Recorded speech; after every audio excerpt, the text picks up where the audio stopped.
Bonjour et bienvenue sur la cuisine de Linoucha. J'espère que vous allez bien, les amis. À l'occasion de l'Aïd, je vous souhaite un Eid Moubarak Saïd, que Dieu accepte notre jeûne et nos prières.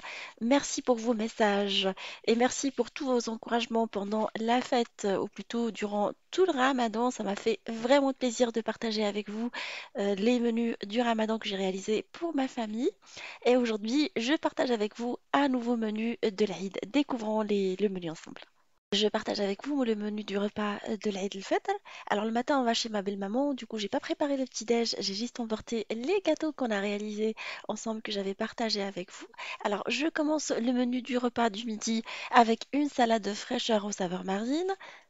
J'ai réalisé également le pain de l'Aïd ainsi qu'un tagine sucré salé que j'ai accompagné avec une sefa et en finir avec une douceur avec un cheesecake aux saveurs Kinder Bueno.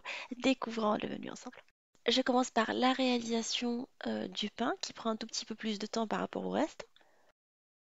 On va réaliser le pain à la main cette fois-ci en mélangeant de la farine de blé T45 avec la semoule fine, un œuf, ainsi que des graines de sésame et d'anis pour bien parfumer notre pain. On va mettre de la levure fraîche qu'on va diluer avec du vinaigre ainsi que du sucre. On va saler notre pain et on va bien ramasser tout ça avec de l'eau tiède. Alors entre-temps, comme je vous ai dit, j'ai dilué la levure fraîche avec un tout petit peu d'eau auquel j'ai rajouté du sucre. Et j'ai bien mélangé tout ça et je l'ai incorporé après au mélange en fait de farine et de semoule. Alors on rajoute de l'eau petit à petit jusqu'à ce qu'on obtienne une pâte assez molle et en même temps on va lui donner de la souplesse en la travaillant après pendant une dizaine de minutes. Après on va ramasser notre pain, on va le mettre dans un sac plastique. Et on va le mettre, enfin, on va le laisser reposer dans un endroit loin des courants d'air pendant une demi-heure.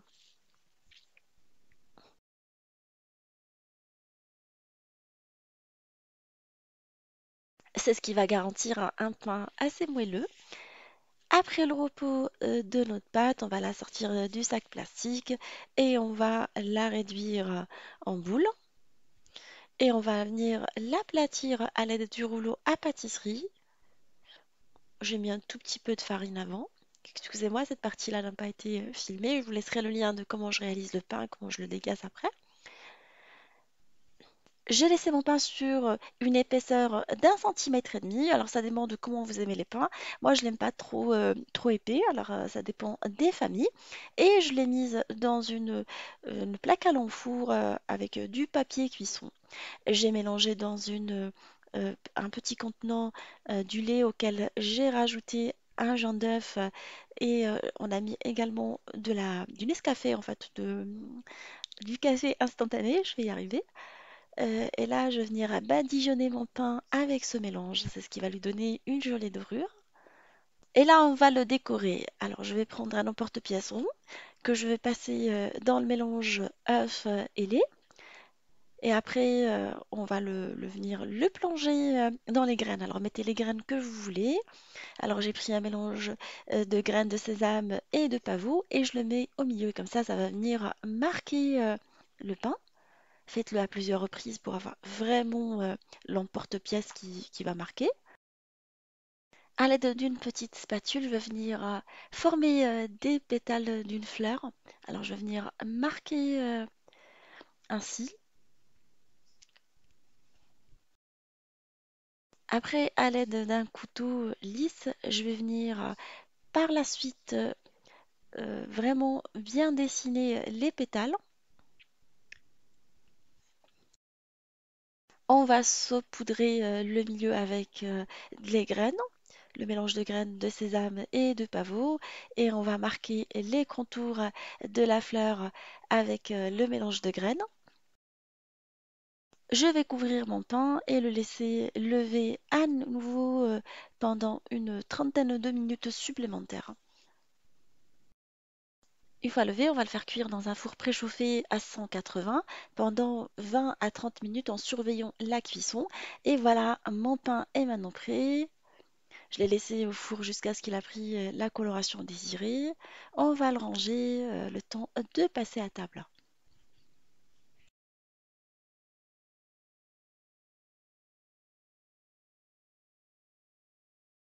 On va réaliser le plat principal, un tagine d'agneau aux abricots et aux noix qu'on va accompagner avec une sefa. C'est un couscous sucré aux fruits secs.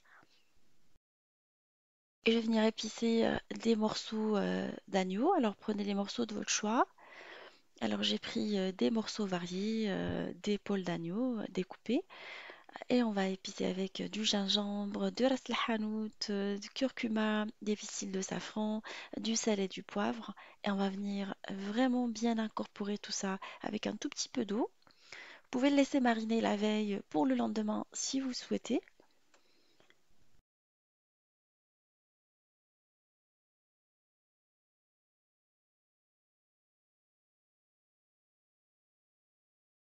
Dans une marmite cocotte, j'ai mis de l'huile d'olive auquel j'ai rajouté un peu de semaine et je fais revenir des oignons coupés finement jusqu'à ce que les oignons soient translucides. Je rajoute par-dessus les morceaux d'oignons, plutôt les morceaux d'agneau épicés et je les fais colorer dans ce mélange. Après, je vais arroser avec l'équivalent d'1,5 litre d'eau et je vais laisser ma viande de cuire sous pression pendant 45 minutes. Après, je vais venir faire cuire plutôt les abricots. Alors, les abricots, je les ai laissés tremper dans l'eau pendant une vingtaine de minutes. Je rajoute quelques louches de bouillon dedans. Alors, un quart de litre, ainsi que le sucre et la fleur d'oranger, de la cannelle. Et je les laisse caraméliser à côté. Je laisse ma sauce de viande réduire également. Entre-temps, je vais cuisiner la cefa. Alors, je voulais pas filmer pour pas avoir des vidéos trop longues. Sinon, je vous laisserai le lien pour le préparer. Alors, vous le faites en parallèle de votre préparation de viande. Et voilà, mon tagine est maintenant prêt. On va venir dresser le tagine en le lapant avec sa sauce. Et on va venir mettre les abricots caramélisés au milieu avec quelques noix et on va le servir par la suite avec la céphale. Alors la céphale ne prend pas beaucoup de temps, c'est assez rapide et peut être très très bien cuisiné en parallèle avec le tagine. Il suffit de s'organiser.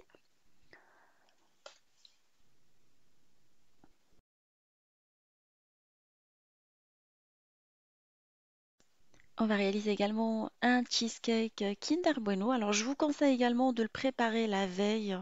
En général, on le laisse 6 heures, mais moi, je le laisse une nuit complète au frais. Ainsi, je suis sûre de la tenue du cheesecake. On va préparer l'appareil de cheesecake au Kinder Bueno. Alors, j'ai mis des Kinder Bueno coupés en petits morceaux sur lesquels j'ai versé de la crème liquide chaude et je vais les laisser de côté le temps que le tout fonde.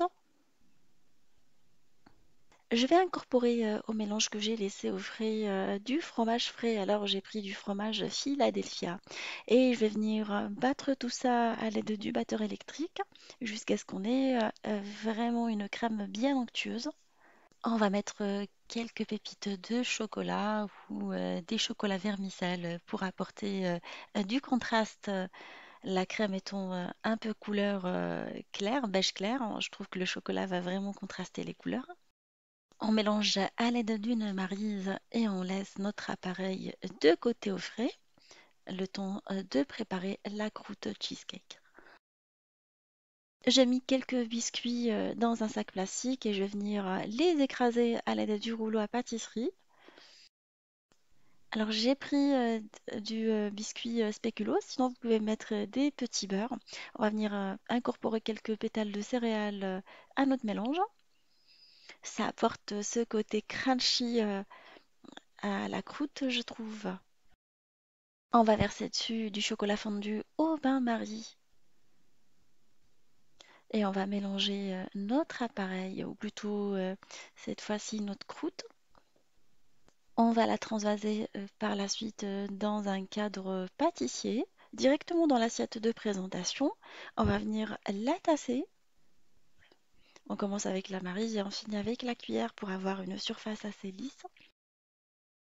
Petite précision, j'ai oublié de vous dire que je n'avais pas assez de chocolat fondu. Du coup, j'ai rajouté du Nutella, de la crème à tartiner et une cuillère à soupe de beurre pour avoir cette croûte-là. De toutes les manières, je vous laisserai les liens, les ingrédients en barre d'infos, les ingrédients détaillés et utilisés. Alors, une fois qu'on a la croûte assez lisse, je vais rajouter par-dessus mon appareil à cheesecake et on va garder tout ça au frais et couvert pendant une nuit complète jusqu'au lendemain. J'ai démoulé mon cheesecake qui se démoule vraiment facilement en introduisant un petit couteau sur les parois du moule. Et là, je vais venir mettre un peu de caramel beurre salé. Mettez du chocolat. Moi, j'avais plus de chocolat, du coup, j'ai mis caramel beurre salé. Je trouve que ça se marie très très bien. Ainsi que quelques Kinder Bueno que j'ai découpés en petits morceaux que j'ai mis sur les côtés. Et voilà, je les réserve au frais jusqu'au moment de la dégustation.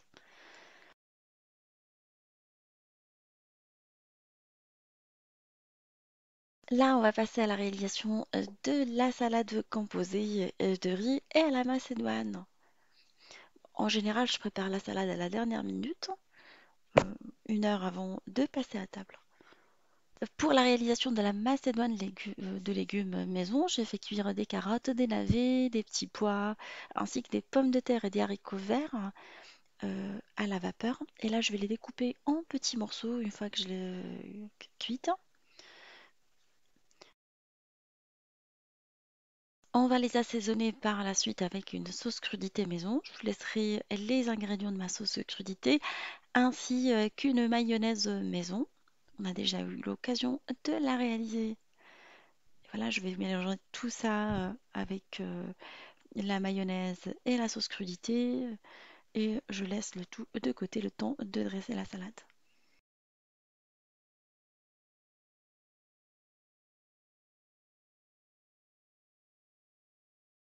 J'ai fait cuire du riz espagnol arborio selon les indications du paquet, du riz pour salade.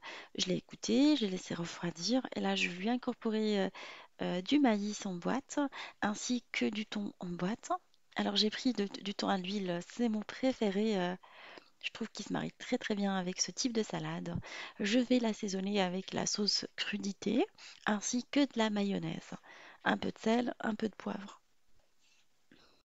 Dans une assiette de présentation, je vais venir transvaser le riz que j'ai mis dans un bol pour avoir la forme du milieu. Vous pouvez mettre dans un moule.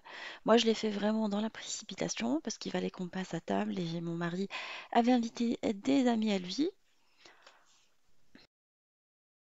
Je vais mettre de la salade, alors quelques feuilles de romaine sur les côtés.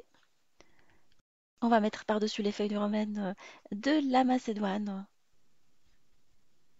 Alors j'en mets un tout petit peu partout, et, tout en laissant une petite partie que je vais venir par la suite garnir avec des carottes râpées.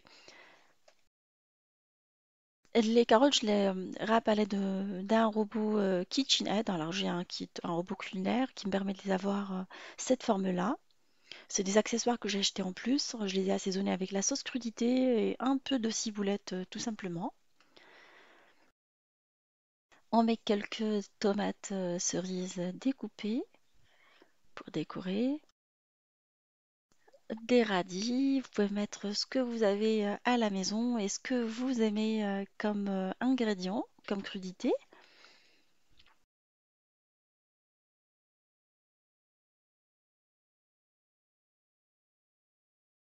Quelques crevettes roses cuites,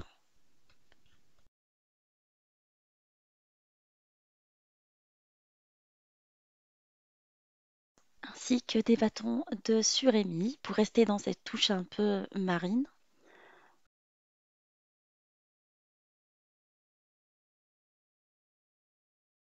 Je vais venir mettre la ciboulette ciselée sur les côtés de ma salade pour apporter un tout petit peu de saveur, ou plutôt de la couleur, je veux dire. Et je vais mettre, laisser quelques brins de ciboulette au milieu. Et voilà, ma salade est prête. On passe à table tout de suite. Et voilà mon menu de Eid al-Fitr est maintenant fini. J'espère qu'il vous fera plaisir et fera plaisir à vos amis et à vos familles. J'espère que vous passez des très belles fêtes en accompagnement de vos familles. Profitez de cette journée pour vraiment passer du bon temps, décompresser. Je vous souhaite à l'occasion de l'Aïd tous mes vœux de santé et de bonheur. Que le bon Dieu renforce notre foi et nous donne les moyens de faire du bien à nos proches et toutes les personnes qu'on aime et même les personnes qu'on ne connaît pas. Parfois, juste un petit mot fait plaisir, ça coûte rien, mais ça fait plaisir. Voilà, je vous souhaite une belle journée encore et je vous fais des gros bisous. Merci pour votre fidélité, merci pour tous les messages sympathiques que vous m'envoyez qui me remplissent de joie et de bonheur. Et je vous dis à très très bientôt, j'espère, sur la cuisine de Liloucha.